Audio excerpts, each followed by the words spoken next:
내면 성장을 위한 마음 언어 배우기 마음 언어 편 두 번째 시간입니다.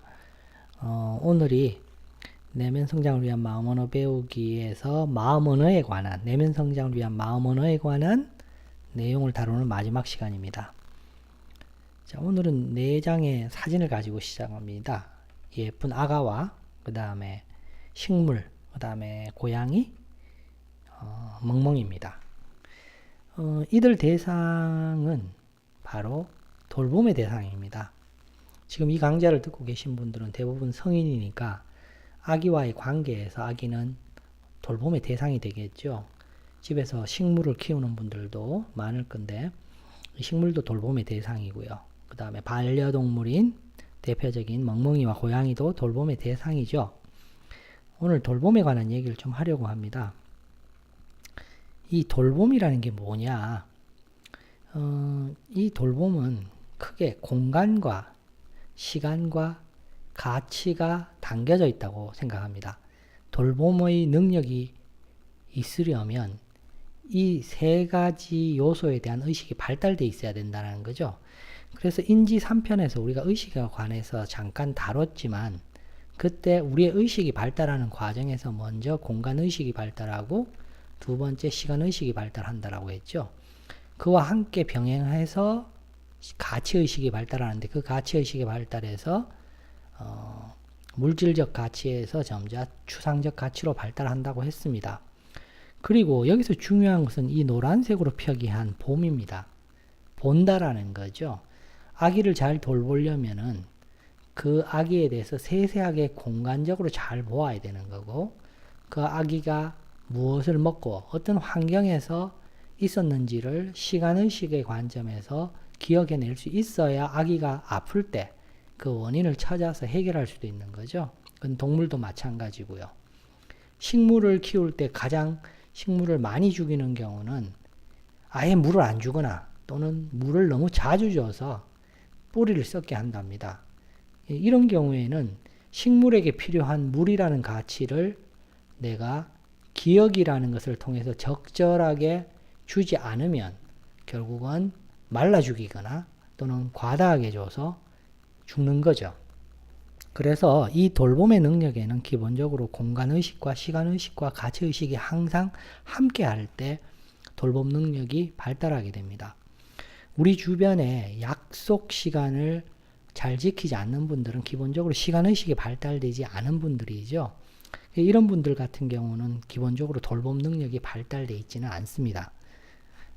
자, 그 다음에 여기서 하나 더 언급해야 될 것은 이 돌본다 할 때 돌자가 우리말에서는 돈다 할 때 돈다라는 공간적 개념도 담고 있고 돌아본다, 즉 과거를 본다 이런 의미에서 시간적 개념도 같이 담고 있는 걸로 보여집니다.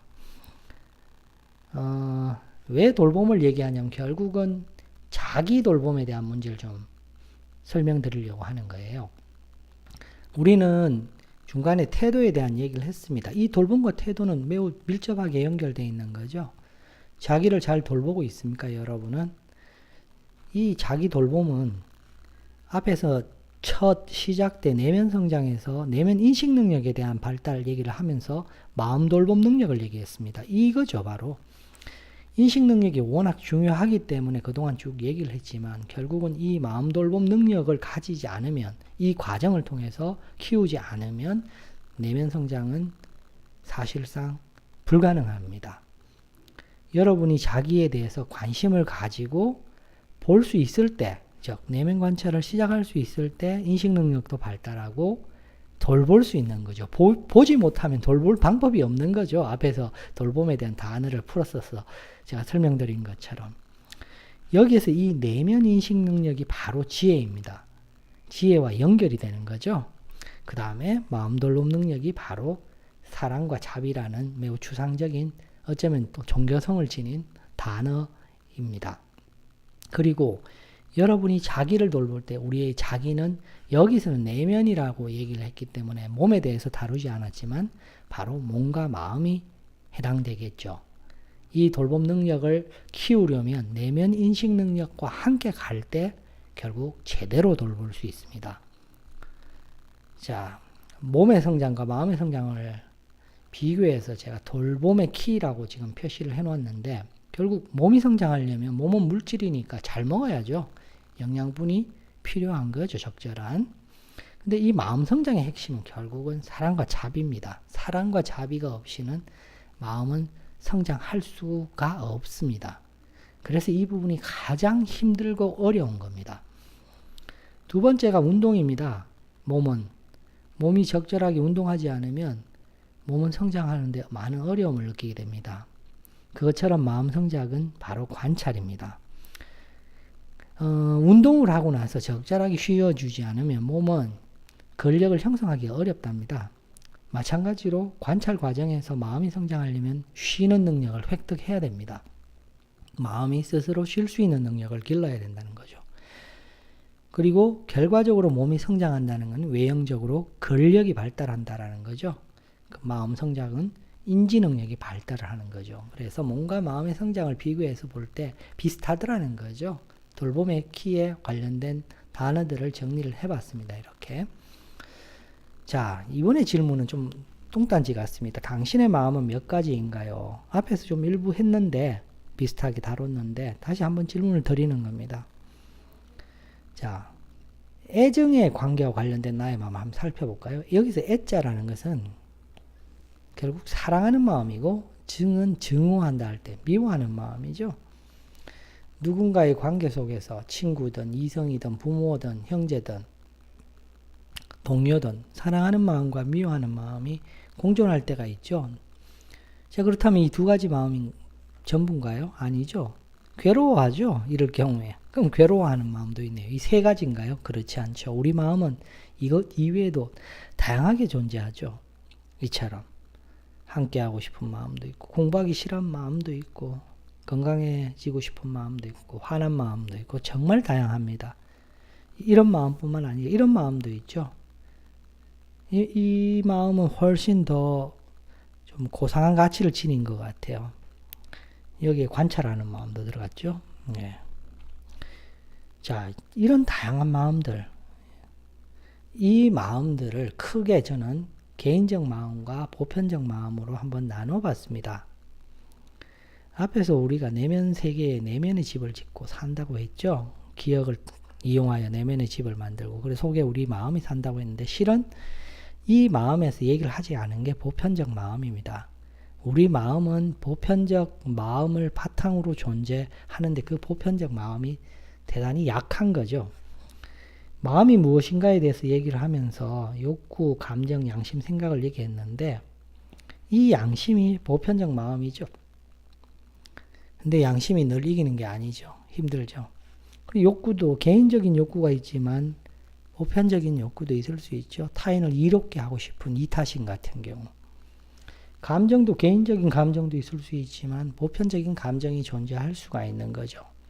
이처럼 우리의 마음 속에는 크게 개인적 마음과 이 보편적 마음이 공존합니다. 결국 성장한다는 것은 이 개인적 마음이 성장을 하면서 보편성이 증가한다는 거죠. 이 부분이 가장 어려운 부분이죠. 마음은 이처럼 다양한 자신의 마음을 어떻게 통합할 수 있을까요? 다양한 마음들을 성장시키고 통합하고, 좋은 것만 통합하는 게 아니죠. 나쁜 마음도 결국 통합을 해야 되죠. 나쁜 마음을 통합한다는 것은 결국 나쁜 마음을 지니고 그냥 살라는 얘기는 아닙니다. 결국 성장의 과정을 통해서 왜 그런 나쁜 마음을 먹게 됐는지를 깊이 들여다보고 이해해 나간다는 뜻입니다. 이러한 그 다양한 마음을 통합하는 것은 결국은 내면을 관찰하는 마음입니다. 이것은 마치 뭐와 같냐 하면은 씨앗을 심는 것과 같습니다. 잘 심고 적절하게 물을 주고 기다려야 되는 거죠. 그게 바로 돌보는 마음이겠죠. 관찰을 시작하고 관찰을 바탕으로 돌볼 수 있을 때 그 나무는 이처럼 크게 자라게 됩니다. 커다랗게. 이것이 바로 보편적 가치의 나무입니다. 보편적 마음으로 나아가야 된다는 거죠. 그래서 앞에서 우리가 내면 성장이 내면 관찰을 시작으로 내면 인식 능력을 기르고 함께 마음 돌봄 능력을 길러야 된다고 한 이유가 여기에 있습니다. 이 돌봄 능력이 결국 보편적 마음이 주체가 되는 것입니다. 그리고 이것은 결국 태도와 관련되어 있고요. 그 결과 마음 성장과 기억이 발달하게 되어 있다는 거죠. 그래서 이 과정은 매우 긴 시간을 요구합니다. 여기에 차와 자전거 그리고 걸어가는 사람 이 세 사람이 있다고 칩시다. 차 안에 사람이 있다고 치고 시합을 하면 당연히 차가 이기겠죠. 차가 빨리 갑니다. 자전거가 걸어가는 사람보다 빨리 가고요. 그렇지만 빨리 가면 놓칠 것이 많죠. 천천히 걸어가면 자세하게 볼 수 있습니다. 내면 성장은 빨리 가는 게 목적이 아닙니다. 빨리 갈 방법이 없습니다. 결국 차근차근 한 걸음 한 걸음 나아가야 합니다. 자, 또 하나, 이건 아프리카의 속담인데 이런 속담이 있답니다. 빨리 가려면 혼자 가고 멀리 가려면 함께 가라. 자, 이건 사람들 걸어가는 경우인데 혼자 가지 말고 함께 가라는 거죠. 물론 여기 전제가 있습니다. 함께 가는 그 사람이 보편적 가치를 지향하는 사람인지 아닌지를 판단할 수 있는 능력이 있어야 됩니다. 이상한 사람과 함께 가면 당연히 자신도 이상한 길로 떨어지겠죠. 그 부분이 참 어려운 것 같아요. 내면 인식 능력이 어느 정도 발달되어 있어야 바른 길로 갈 수 있습니다. 시중에는 진짜와 가짜가 섞여 있는 이야기들이 많은데 그 중에 가짜를 골라내는 능력이 필요하다라는 거죠. 그래서 이 내면 성장이 모든 생명체에게는 무척 힘들고 고난의 숙제인 것 같아요. 자, 마음 언어 강좌는 여기까지고요. 지금 여기서 다루지 않은 것은 배운다라는 뜻에 대해서, 배우기에 대해서 다루지 않은 것 같아요. 그것은 특별판으로 해서 따로 하나 만들어서 올리겠습니다. 이 강좌는 이걸로 마칩니다. 자, 그동안 감사했습니다.